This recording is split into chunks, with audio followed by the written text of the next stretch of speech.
Hi friends, welcome to Kavya Naina cooking channel. ನಾನು ಸುಷ್ಮಾ. ಬನ್ನಿ ಇವತ್ತು ಮಂಗಳೂರು ಬನ್ಸ್ ಯಾವ ಥರ ಮಾಡೋದು ಅಂತ ತುಂಬ ಸುಲಭವಾಗಿ ನಾನು ನಿಮಗೆ ಮಾಡಿ ತೋರಿಸ್ತಾ ಇದ್ದೀನಿ. ಹಾಗೆ ನಮ್ಮ ಚಾನಲ್ನ ಸಬ್ಸ್ಕ್ರೈಬ್ ಮಾಡ್ಕೊಂಡು ನೋಡಿ. 2 ದೊಡ್ಡ ಬಾಳೆಹಣ್ಣನ್ನು ಹಣ್ಣಾಗಿರೋದು ತೊಗೊಂಡಿದ್ದೀನಿ. ಹಾಗೆ ಅರ್ಧ ಕಪ್ಪಷ್ಟು ಮೊಸರು ತೊಗೊಂಡಿದ್ದೀನಿ. 1/4 ಕಪ್ಪಷ್ಟು ಸಕ್ಕರೆನ ತೊಗೊಂಡಿದ್ದೀನಿ. ಈಗ ಮಿಕ್ಸಿ ಜಾರಿಗೆ ನಾವು ಬಾಳೆಹಣ್ಣನ್ನು ಚಿಕ್ಕ ಚಿಕ್ಕ ಪೀಸ್ಗಳನ್ನಾಗಿ ಕಟ್ ಮಾಡಿಕೊಂಡು ಹಾಕೊಳ್ಳೋಣ. ಅದಕ್ಕೇ ಸಕ್ಕರೆ ಹಾಗೆ ಮೊಸರು ಕೂಡ ಸೇರಿಸ್ಕೊಂಡು ನೈಸಾಗಿ ಪೇಸ್ಟನ್ನು ರೆಡಿ ಮಾಡ್ಕೊಂಡು ಬರೋಣ ನಾವು. ಹಾಗೆ ನಮ್ಮ ಚಾನಲ್ನ ಇನ್ನೂ ಯಾರೂ ಸಬ್ಸ್ಕ್ರೈಬ್ ಮಾಡ್ಕೊಂಡಿಲ್ಲ, ಪ್ಲೀಸ್ ಹೋಗಿ ಸಬ್ಸ್ಕ್ರೈಬ್ ಮಾಡ್ಕೊಳ್ಳಿ. ಬೆಲ್ ಐಕನ್ನ ಪ್ರೆಸ್ ಮಾಡಿ ಆಲ್ ಅನ್ನೋ ನೋಟಿಫಿಕೇಷನ್ನ ಸೆಲೆಕ್ಟ್ ಮಾಡಿಕೊಂಡ್ರೆ ನಾವು ಹಾಕೋ ವಿಡಿಯೋ ಎಲ್ಲ ಮೊದಲು ನಿಮಗೆ ಬರುತ್ತದೆ ಫ್ರೆಂಡ್ಸ್. ಆಗ ಎಲ್ರಿಗಿಂತ ಮುಂಚೆ ನೀವೇ ನೋಡ್ಬೋದು. ನೋಡಿ, ಈ ಥರ ನೈಸ್ಟ್ ಪೇಸ್ಟು ಮಾಡ್ಕೊಂಬಂದಿದ್ದೀನಿ. ನಾನು ಒಂದು ಪಾತ್ರೆಗೆ ಹಾಕ್ಕೊಂಡಿದ್ದೀನಿ. ಹಾಗೆ ಅರ್ಧ ಟೇಬಲ್ ಸ್ಪೂನಷ್ಟು ಸೋಡಾ ಹಾಕ್ಕೊಂಡಿದ್ದೀನಿ. 1/4 ಟೇಬಲ್ ಸ್ಪೂನಷ್ಟು ಉಪ್ಪನ್ನು ಸೇರಿಸ್ಕೊಂಡಿದ್ದೀನಿ. ಇವಾಗ 2.5 ಕಪ್ಪಷ್ಟು ಮೈದಾನ ಸೇರಿಸ್ಕೊತಾ ಇದ್ದೀನಿ. ನೀವು ನೋಡ್ಕೊಂಡು ಸ್ವಲ್ಪನೇ ಹಾಕಿ ಕಲಿಸ್ಕೋಬೇಕಾಗುತ್ತೆ. ಫಸ್ಟ್ ಟೈಮ್ ಮಾಡೋರಾದರೆ ಅಳತೆ ಗೊತ್ತಾಗಲ್ಲ. ಕರೆಕ್ಟ್ ಮೆಜರ್ಮೆಂಟಲ್ಲಿ ಮಾಡಿ. ತುಂಬ ಚೆನ್ನಾಗಿ ನಿಮಗೂ ಕೂಡ ಮಂಗಳೂರು ಬನ್ಸು ರೆಡಿ ಆಗುತ್ತೆ ಫ್ರೆಂಡ್ಸ್. ನೋಡಿ, ಚೆನ್ನಾಗಿ ಕಲಿಸ್ಕೋತಾ ಇದ್ದೀನಿ. ಹಾಗೆ ನನಗೆ ಇನ್ನೂ ಸ್ವಲ್ಪ ಹಿಟ್ಟು ಬೇಕನ್ನಿಸ್ತು, ಅದಕ್ಕೆ ಮತ್ತೆ 1/4 ಕಪ್ಪಷ್ಟು ಹಾಕೋತಾ ಇದ್ದೀನಿ ಮೈದಾನ.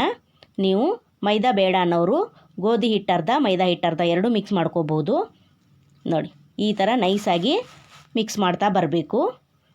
ಚಪಾತಿ ಹಿಟ್ಟು ಕಲಿಸ್ತೀವಲ್ಲ, ಅದಕ್ಕಿಂತ ಸ್ವಲ್ಪ ತೆಳುವಾಗೇ ಇರಬೇಕು ಹಿಟ್ಟು. ಯಾವ ಥರ ಹಿಟ್ಟನ್ನು ನಿಮಗೆ ಕಲಿಸ್ಕೋಬೇಕು ಅಂತ ತೋರಿಸ್ಕೊಡ್ತೀನಿ. ನೋಡಿ, ಈ ಥರ ಮೆದುವಾಗಿ ಕಲಿಸ್ಕೋಬೇಕಾಗುತ್ತೆ. ಚಪಾತಿ ಹಿಟ್ಟಿಗಿಂತ ತೆಳುವಾಗಿ ಕಲಿಸ್ಕೊಂಡು 1 ಗಂಟೆ ನಾನು ನೆನೆಯೋದಕ್ಕೆ ಬಿಡ್ತೀನಿ. 1 ಗಂಟೆ ಆದಮೇಲೆ ನಿಮಗೆ ನಾನು ತೋರಿಸ್ಕೊಡ್ತೀನಿ ಯಾವ ಥರ ನೆನೆದಿದೆ ಅಂತ.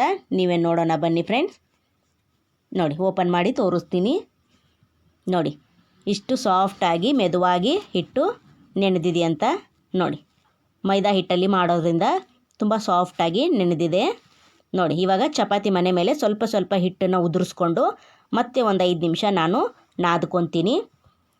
ನೋಡಿ, ತುಂಬ ತೆಳುವಾಗಿರೋದ್ರಿಂದ ಕೈಗೆಲ್ಲ ಅಂಟ್ತಾ ಇರುತ್ತೆ. ಅದಕ್ಕೋಸ್ಕರ ಸ್ವಲ್ಪ ಹಿಟ್ಟು ಹಾಕ್ಕೊಂಡು ನೀವು ನಾದ್ಕೋಬೇಕು. ಎಷ್ಟು ನಾದ್ಕೊತೀವೋ ಅಷ್ಟು ಚೆನ್ನಾಗಿ ಬರುತ್ತೆ ಉಬ್ಬಿ ಬನ್ಸು. ನೋಡಿ, ಈ ಥರ ಸ್ವಲ್ಪನೇ ಮೈದಾ ಹಿಟ್ಟನ್ನು ಉದುರಿಸ್ತಾ ನಾದ್ತಾ ಬರಬೇಕು. ನೋಡಿ, ಇದೇ ಥರ ಒಂದು 5 ನಿಮಿಷ ನಾವು ಚೆನ್ನಾಗಿ ನಾದ್ಕೋಬೇಕು. ನೋಡಿ, ಸ್ವಲ್ಪ ಕೈಯಲ್ಲಾದರೂ ಹಾಗೆ ಕೈಗೆ ಎಣ್ಣೆ ಆದರೂ ಹಚ್ಕೊಂಡು ನಾದ್ಬೋದು. ಇಲ್ಲ, ಈ ಥರ ಹಿಟ್ಟನ್ನು ಉದುರಿಸ್ಕೊಂಡು ನೋಡಿ, ಈ ಥರ ಹಿಟ್ಟನ್ನು ಉದುರಿಸಿ ನಾವು ಉಳ್ಳಿನ ಮಾಡ್ಕೋಬೇಕಾಗುತ್ತೆ. ನೋಡಿ, ಇಷ್ಟು ದಪ್ಪ ನಾವು ಉಳ್ಳಿನ ಮಾಡ್ಕೋಬೇಕಾಗುತ್ತೆ. ನೋಡಿ, ಒಂದು ಚಪಾತಿ ಹಿಟ್ಟು ಉಳ್ಳಿ ತೊಗೊಳ್ತೀವಲ್ಲ, ಆ ಸೈಜಲ್ಲಿ ನಾವು ತೊಗೋಬೇಕು. ನೋಡಿ, ಎಲ್ಲ ಪ್ಲೇಟಲ್ಲಿ ನಾನು ಮಾಡಿ ಇಟ್ಕೊಂಡಿದ್ದೀನಿ ಉಳ್ಳಿಗಳನ್ನ. ಇವಾಗ ಲಟ್ಟಿಸ್ಕೊಳ್ಳೋಣ ಬನ್ನಿ. ತುಂಬ ತೆಳುವಾಗಿ ಲಟ್ಟಿಸ್ಕೋಬಾರ್ದು, ಸ್ವಲ್ಪ ದಪ್ಪದಾಗಿಯೇ ಲಟ್ಟಿಸ್ಕೋಬೇಕು. ಪೂರಿ ಸೈಜ್ಗೆ ಲಟ್ಟಿಸ್ಕೋಬೇಕಾಗುತ್ತೆ ನಾವು. ಇನ್ನು ಪೂರಿ ಸ್ವಲ್ಪ ದೊಡ್ಡ ಸೈಜ್ ಆಯಿತು. ಇದು ಅಷ್ಟೊಂದು ದೊಡ್ಡ ಸೈಜ್ ಏನು ಬೇಡ. ನೋಡಿ, ಯಾವ ಸೈಜ್ ಅಂತ ನಾನು ನಿಮಗೆ ಲಟ್ಟಿಸಿ ತೋರಿಸ್ಕೊಡ್ತೀನಿ. ಹಾಗೆ ನಮ್ಮ ಚಾನಲಲ್ಲಿ ಕಡಿಮೆ ಇಂಗ್ರೀಡಿಯೆಂಟ್ಸ್ ಬಳಸಿ ಮನೆಯಲ್ಲೇ ಇರೋ ಸಾಮಗ್ರಿಗಳನ್ನು ಬಳಸಿ ನಾವು ರೆಸಿಪಿಗಳನ್ನು ಈಸಿಯಾಗಿ ಮಾಡಿ ತೋರಿಸ್ತಾ ಇರ್ತೀವಿ. ಪ್ಲೀಸ್ ನಮ್ಮ ಚಾನಲ್ನ ಸಪೋರ್ಟ್ ಮಾಡಿ ಫ್ರೆಂಡ್ಸ್. ನೋಡಿ, ಇಷ್ಟು ದಪ್ಪದಾಗಿ ನಾವು ಲಟ್ಟಿಸ್ಕೋಬೇಕಾಗುತ್ತೆ. ನೋಡಿ, ಪೂರಿ ಸೈಜ್ಗಿಂತ ಸ್ವಲ್ಪ ಚಿಕ್ಕದಾಗಿ ಲಟ್ಟಿಸ್ಕೊಂಡು ಎಲ್ಲ ತಟ್ಟೆಯಲ್ಲಿ ಇಟ್ಕೊಂಡಿದ್ದೀನಿ. ಇವಾಗ ಎಣ್ಣೆ ಬಿಸಿಯಾಗಿದೆ ಅಂತ ನೋಡೋಣ ಬನ್ನಿ. ಒಂದೊಂದೇ ಪೂರಿ ಸೈಜಲ್ಲಿ ಬಣ್ಣನ ಎಣ್ಣೆಲಿ ಹಾಕ್ಕೊಳ್ಳೋಣ. ನೋಡಿ, ಈ ಥರ ಪ್ರೆಸ್ ಮಾಡಿ ನಾವು ತಿರುಗಿಸ್ತಾ ಫ್ರೈ ಮಾಡ್ತಾ ಇರಬೇಕು. ಚೆನ್ನಾಗಿ ಉಬ್ಬಿ ಬರುತ್ತೆ. ನೋಡಿ, ಸೂಪರ್ ಅಲ್ವಾ? ಒಂದು ಉಬ್ಬಿದ್ದಾದಮೇಲೆ ಮತ್ತೆ ಒಂದು ಹಾಕ್ಕೋಬೇಕು ಎಣ್ಣೆಯಲ್ಲಿ. ನೋಡಿ, ಅದನ್ನು ಕೂಡ ಇದೇ ಥರ ಪ್ರೆಸ್ ಮಾಡಿ ಟರ್ನ್ ಮಾಡ್ಕೋಬೇಕಾಗುತ್ತೆ. ನೋಡಿ, ಅದು ಕೂಡ ಎಷ್ಟು ಚೆನ್ನಾಗಿ ಉಬ್ಬಿ ಬಂತು ನೋಡಿ ಫ್ರೆಂಡ್ಸ್. ವಾವ್, ಸೂಪರ್ ಅಲ್ವಾ? ಎಷ್ಟು ಸಖತ್ತಾಗಿ ಉಬ್ಬುತ್ತಾ ಇದೆ ನೋಡಿ ಫ್ರೆಂಡ್ಸ್. ಹಾಗೆ ಇನ್ನೊಂದು ಹಾಕ್ಕೊತೀನಿ. ಎಷ್ಟು ಹಿಡಿಯುತ್ತೆ ಅಷ್ಟೇ ಹಾಕ್ಕೊಳ್ಳಿ. ನೋಡಿ, ಅದನ್ನು ಕೂಡ ಪ್ರೆಸ್ ಮಾಡಿ ನೋಡಿ, ಅದನ್ನು ಕೂಡ ಟರ್ನ್ ಮಾಡ್ಕೊತೀನಿ. ನೋಡಿ, ಸೂಪರ್ ಅಲ್ವಾ? ಮಕ್ಕಳಿಗೂ ಮಾಡಿಕೊಡಿ, ಮಕ್ಕಳು ತುಂಬ ಇಷ್ಟಪಟ್ಟು ತಿಂತಾರೆ. ಹಾಗೆ ನೀವು ತರಕಾರಿ ಕುರ್ಮಾದಲ್ಲೂ ಅಥವಾ ಸಾಗುವಲ್ಲೂ ತಿನ್ಬೋದು. ಸೂಪರಾಗಿರುತ್ತೆ ಕಾಂಬಿನೇಷನ್ನು. ಇಲ್ಲ, ಮಕ್ಕಳು ಹಾಗೆ ತಿಂದರೂ ಕೂಡ ಚೆನ್ನಾಗಿರುತ್ತೆ. ನೋಡಿ, ಎಷ್ಟು ಚೆನ್ನಾಗಿ ಉಬ್ಬುತ್ತಾ ಇದೆ ನೋಡಿ ಫ್ರೆಂಡ್ಸ್. ಹಾಗೆ ಕಲರ್ ಚೇಂಜ್ ಆಗಬೇಕು, ಅಲ್ಲಿವರೆಗೂ ನಾವು ಫ್ರೈ ಮಾಡ್ಕೋತಾ ಇರಬೇಕು. ನೋಡಿ, ಸೂಪರ್ ಅಲ್ವಾ? ನೋಡಿ, ಸಖತ್ತಾಗಿ ಬಂತಲ್ವ ಫ್ರೆಂಡ್ಸ್. ನೀವು ಇದೇ ಥರ ಮನೆಯಲ್ಲಿ ಮಾಡ್ಕೊಳ್ಳಿ. ಯಾವ ಥರ ಬಂತು ಅಂತ ಕಮೆಂಟಲ್ಲಿ ತಿಳಿಸಿ ಫ್ರೆಂಡ್ಸ್. ನೋಡಿ ಇವಾಗ ತೆಗಿಯೋಣ ಫ್ರೆಂಡ್ಸ್. ಆಗಿದೆ ಇದು. ಇದೇ ಥರನೇ ಎಲ್ಲ ಬನ್ಸ್ನ ನಾನು ಫ್ರೈ ಮಾಡಿಕೊಂಡು ತಟ್ಟೆಗೆ ಸರ್ವ್ ಮಾಡ್ಕೊತೀನಿ. ನೋಡಿ ಸೂಪರ್.